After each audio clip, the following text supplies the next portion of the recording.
जय भीम, जय लवजी, जय शिवराय. सर्वप्रथम महामानव डॉक्टर बाबासाहेब आंबेडकर यांच्या जयंतीनिमित्त त्यांना व त्यांच्या विचारांना विनम्र अभिवादन. आज आपण थेट लाईव्ह जाणार आहोत दिल्ली येथे. आपल्या भारताचे पंतप्रधान नरेंद्र मोदी जी आलेले आहेत व पाहूयात की ते भाषणामध्ये काय म्हणतात. तर चला लाईव्ह दिल्ली. एक सपना संजोया गया था.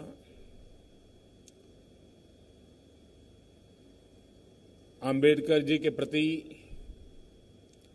आस्था रखने वाले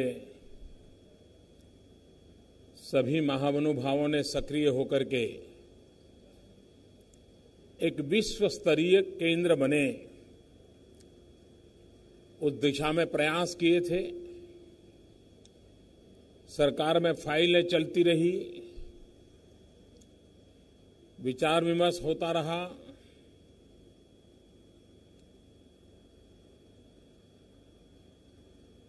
बाबा साहब आम्बेडकर ने जो संविधान बनाया था, उस संविधान के कारण जो सरकारें बनी थी, उन सरकारों को बाबा साहब को याद करने में बड़ी दिक्कत होती थी.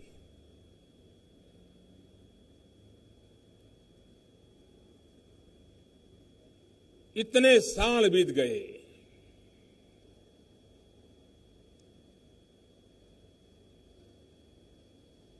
20 साल से भी अधिक समय ये कागजों में मामला चलता रहा.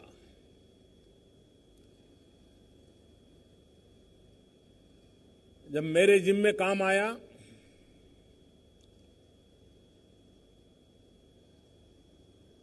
तो पीड़ा तो हुई कि भाई ऐसा क्यों हुआ होगा.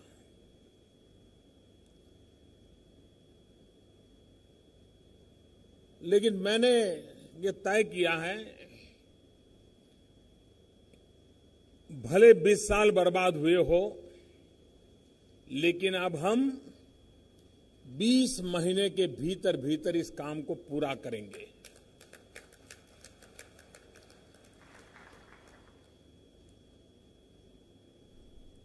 कभी कभी व्यक्तिगत रूप से मैं सोचता हूं, अगर बाबा साहब आम्बेडकर न होते तो नरेंद्र मोदी कहां होते.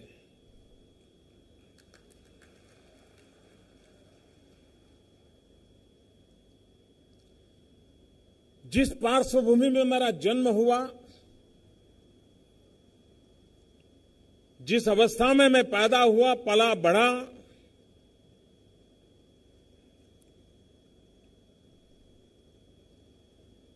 अगर बाबा साहब आम्बेडकर न होते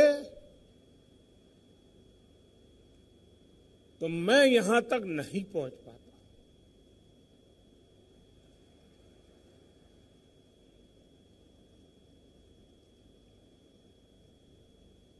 समाज के दलित, पीड़ित, शोषित, वंचित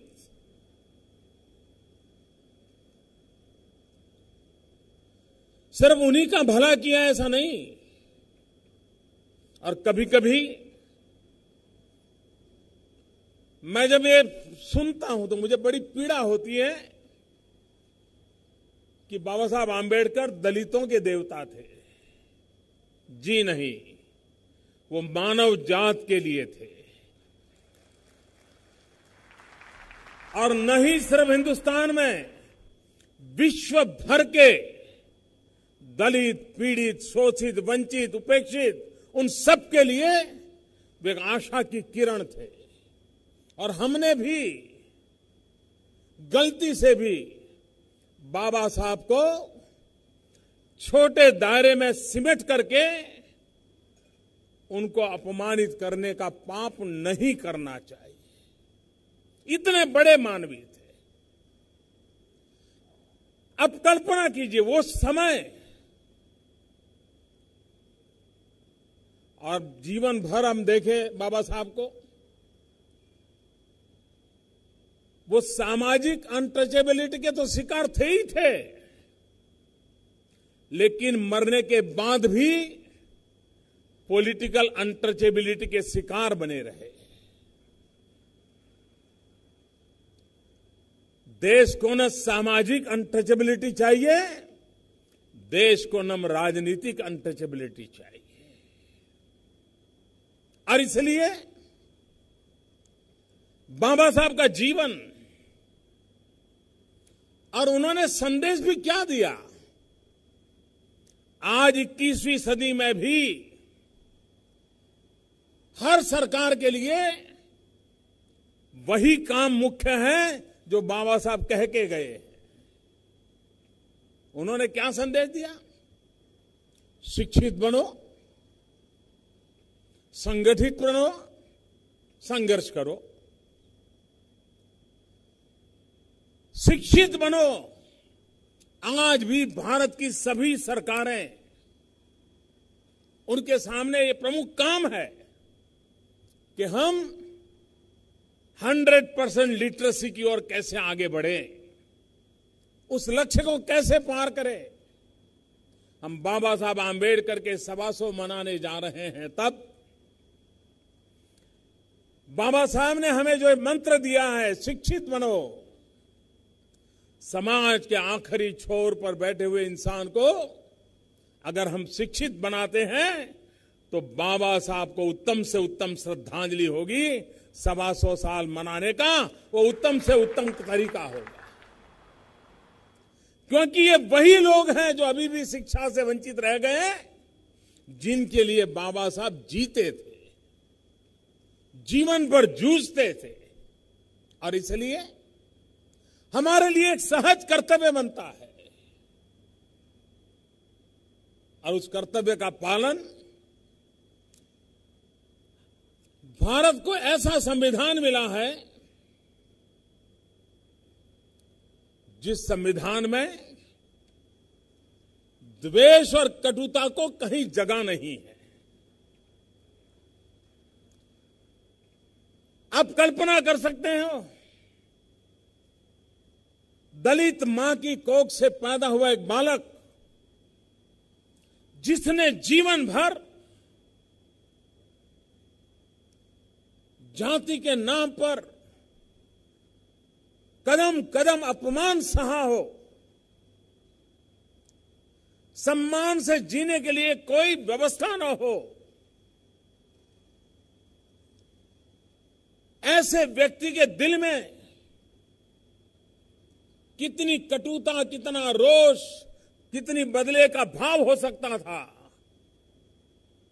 लेकिन बाबा साहब के भीतर वो परमात्मा का रूप था, जिसने संविधान की एक धारा में भी खुद के जीवन पर जो बीती थी, वो यातनाएं कटुता में परिवर्तित नहीं होने दी। बदले का भाव संविधान के किसी भी कोने में नहीं पैदा होने दिया।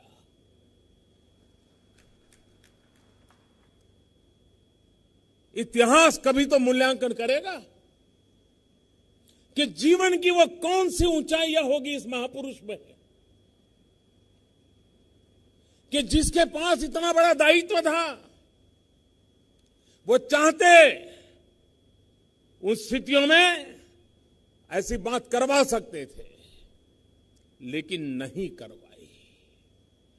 मूल में कटुता, द्वेष, बदले का भाव न उनके दिल में कभी पनपने दिया, न वो आने वाली पीढ़ियों में पनपे, इसके लिए कोई जगह उन्होंने छोड़ी। मैं समझता हूं हम संविधान की बात करते हैं, लेकिन उन पहलुओं की ओर कभी देखते नहीं है, उस सामाजिक अवस्था की ओर देखते नहीं है। मुझे खुशी है मैं उस प्रदेश में पैदा हुआ जहां सयाजीराव गायकवाड़ ने बाबा साहब आंबेडकर का गौरव किया था, उनको सम्मानित किया था। उनके जीवन को गर्व भर स्वीकार किया था। और बाबा साहब आंबेडकर ने हमेशा न्याय प्रियता को प्राथमिकता दी। आज हम सब, जैसे मैं कहता हूं ना, संविधान जो मेरे जैसे व्यक्ति को भी कहां से कहां पहुंचा सकता है। ये इलेक्शन कमीशन की रचना बहुत कम लोगों को मालूम होगा कि उस समय उनको निष्पक्ष चुनाव का महात्म्य क्या होता है, लोकतंत्र में निष्पक्ष चुनाव की ताकत क्या होती है, उस बात के बीज बोए उन्होंने इंडिपेंडेंट इलेक्शन कमीशन की रचना करके। ये बाबा साहब की सोच थी। और आज हम सब एक ऐसी व्यवस्था पर भरोसा करते हैं कि हिंदुस्तान के सभी दल कितना ही विरोध क्यों ना हो, लेकिन इलेक्शन कमीशन की बात को गर्व के साथ स्वीकार करते हैं। बाबा साहब ने ये व्यवस्था में दी। उनकी न्यायप्रियता देखिए। दुनिया के समृद्ध कहे जाने वाले देश, मोस्ट फॉरवर्ड कहे जाने वाले देश, उन देशों में भी महिलाओं को मत का अधिकार पाने के लिए 50-50, 60-60 तक लड़ाइयां लड़नी पड़ी थी, आंदोलन करने पड़े थे। महिलाओं को मत का अधिकार नहीं था, वोटिंग राइट नहीं था। पढ़े लिखे देश थे, प्रगतिशील देश थे, धनवान देश थे, लोकतंत्र की दुहाई देने का जैसे उनका मोनोपोली था। लेकिन एक दलित मां की कुख से पैदा हुआ बेटा संविधान के पहले ही दिन हिंदुस्तान के अंदर माताओं बहनों को वोट का अधिकार दे देता है। ये न्यायप्रियता थी उनकी। भारत एक फेडरल स्ट्रक्चर है। संघीय ढांचा आगे चलकर के कैसे चलेगा, व्यवस्थाएं कैसी होगी,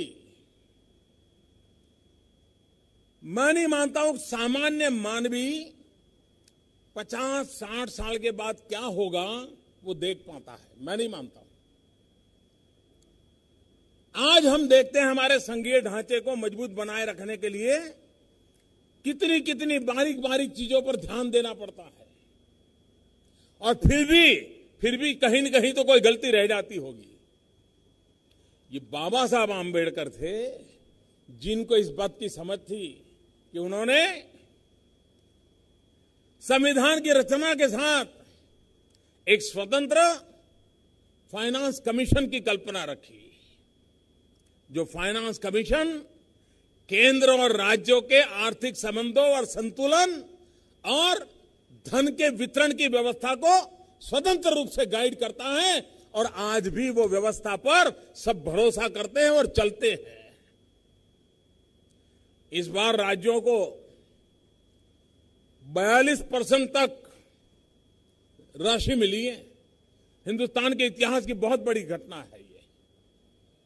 यानी एक प्रकार से राज्यों ने कल्पना नहीं की हो उतने धन के भंडार इस बार मिल गए।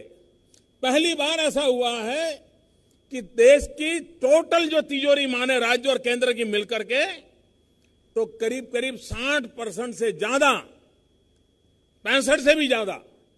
65% से भी ज्यादा अमाउंट आज राज्यों के पास है।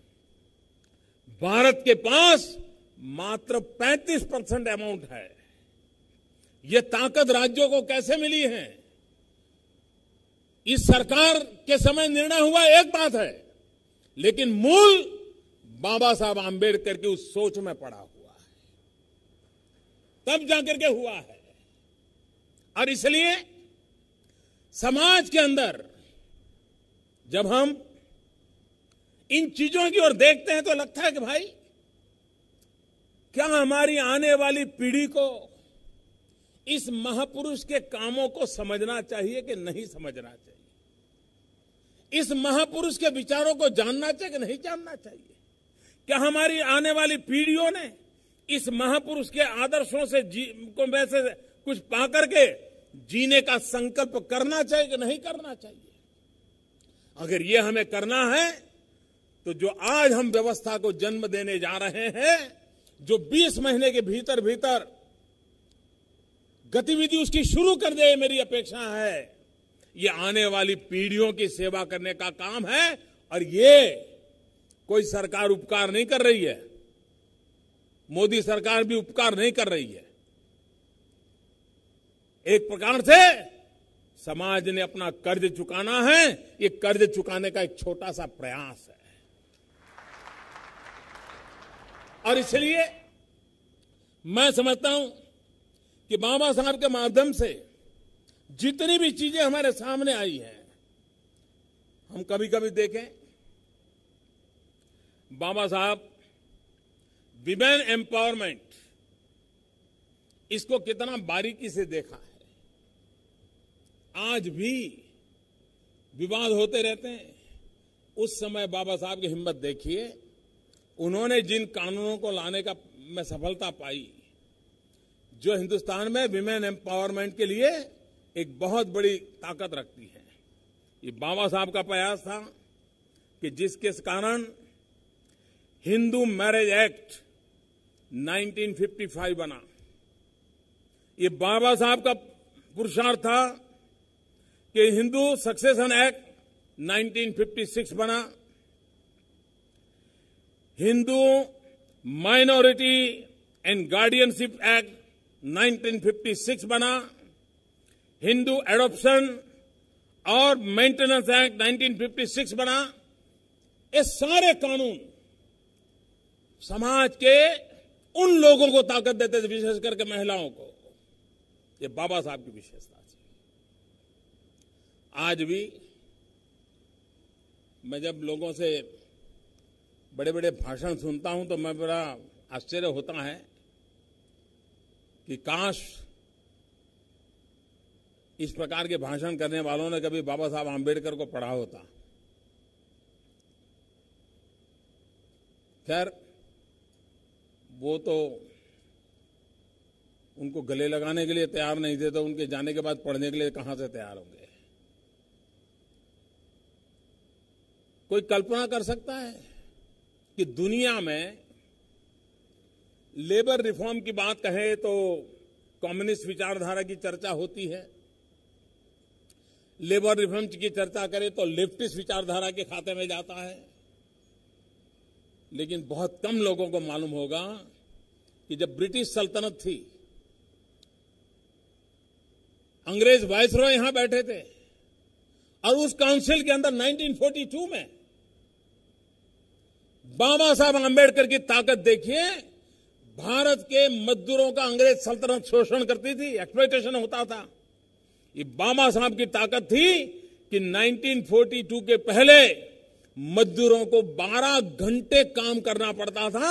1942 में बाबा साहब आंबेडकर ने वायसरॉय सामने लड़ाई लड़ करके 12 घंटे से 8 घंटे काम करवाने का पक्का कर लिया था। ये छोटे निर्णय नहीं है भाई। और इसलिए बाबा साहब को एक सीमा में बांध करके देखने से भारत की पूरी विकास यात्रा में बाबा साहब का कितना बड़ा रोल था, इसको हम समझ नहीं पाते हैं। ये मेरा सौभाग्य रहा है क्योंकि मैं हर पल मानता हूं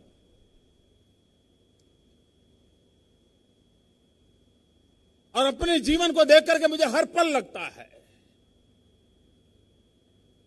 कि इस महापुरुष ने हमें बहुत कुछ दिया है, बहुत कुछ दिया है। समाज के प्रति भी उनकी भूमिका क्या रही? समाज को जोड़ने की भूमिका रही। कभी समाज को तोड़ने की भूमिका नहीं रही। उनके सारे विचारों को हम देखें, उनके सामने धन के ढेर कर दिए गए थे। ये बनो, ये पाओ, ये करो। मैं उसकी चर्चा में जाना नहीं चाहता हूं, इतिहास मौजूद है। लेकिन वो उससे विचलित नहीं हुए थे। और इसलिए जिस प्रकार से समता का महात्म्य है, उतना ही ममता का भी महात्म्य है। खास करके जो अपने आप को उच्च मानते हैं, उन लोगों ने अपने आप को सोचना होगा कि समाज में भेदभाव लंबे अरसे तक चलने वाला नहीं है।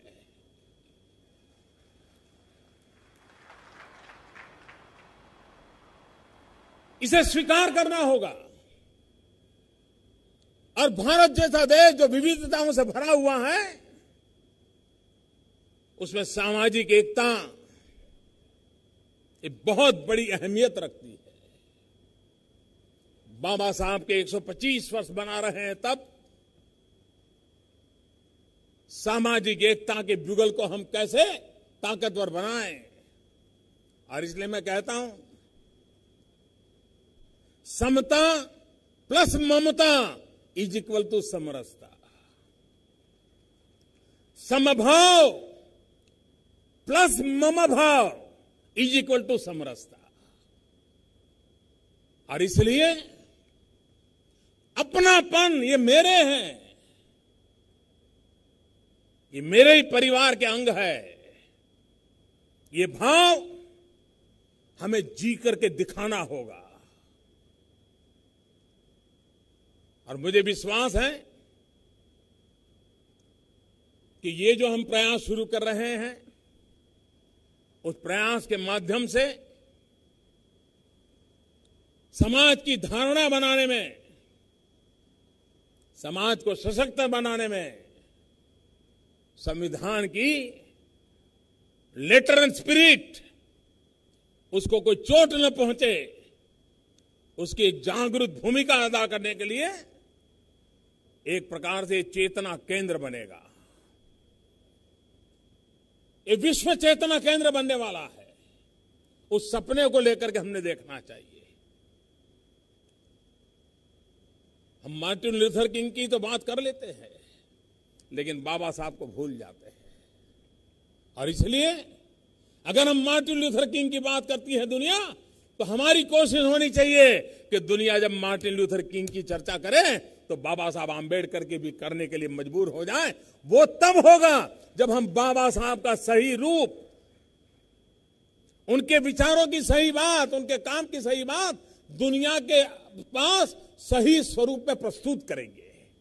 इस केंद्र का ये सबसे बड़ा काम रहेगा कि पूरा विश्व बाबा साहब को जाने समझे, भारत के मूलभूत तत्वों को जाने समझे। और ये बाबा साहब के माध्यम से बहुत आसानी से समझा जा सकता है। और इसलिए मैं कहता हूं कि हमने बाबा साहब से प्रेरणा लेकर के, उनके विचारों और आदर्शों से प्रेरणा लेकर के समाज को सशक्त बनाने की दिशा में, राष्ट्र को के लिए महान राष्ट्र बनाने के सपना पूरा करने के लिए हमारी जो भी जिम्मेवारी उसको पूरा करने का प्रयास करना चाहिए। मैं विभाग के सभी साथियों को बधाई देता हूं कि 20 साल से भी अधिक समय से लटकी हुई चीज एक प्रकार से पॉलिटिकल अनटचेबिलिटी का शिकार हुआ प्रोजेक्ट है, उससे मुक्ति दिलाई है। अब आने वाले 20 महीनों में इसको पूरा करें, लेकिन ये भी ध्यान रखें कि उसका निर्माण इस स्तर का होना चाहिए ताकि आने वाली शताब्दियों तक वो हमें प्रेरणा देता रहे। ऐसा निर्माण होना चाहिए। मैं फिर एक बार बाबा साहब आंबेडकर को प्रणाम करता हूं और 125 वर्ष ये हमारे भीतर ताकत दे, हमें जोड़ने का सामर्थ्य दे, सबको साथ लेकर के चलने का सामर्थ्य दे, समाज का आखिरी छोर पर बैठा हुआ इंसान वो हमारी सेवा के केंद्र बिंदु में रहे। ऐसे आशीर्वाद बाबा साहब के निरंतर मिलते रहे ताकि उनके जो सपने अधूरे हैं वो पूरे करने में हम लोग भी कुछ काम आए। इसी एक अपेक्षा के साथ फिर एक बार मैं विभाग को बहुत बहुत शुभकामनाएं देता हूं। बहुत बहुत धन्यवाद।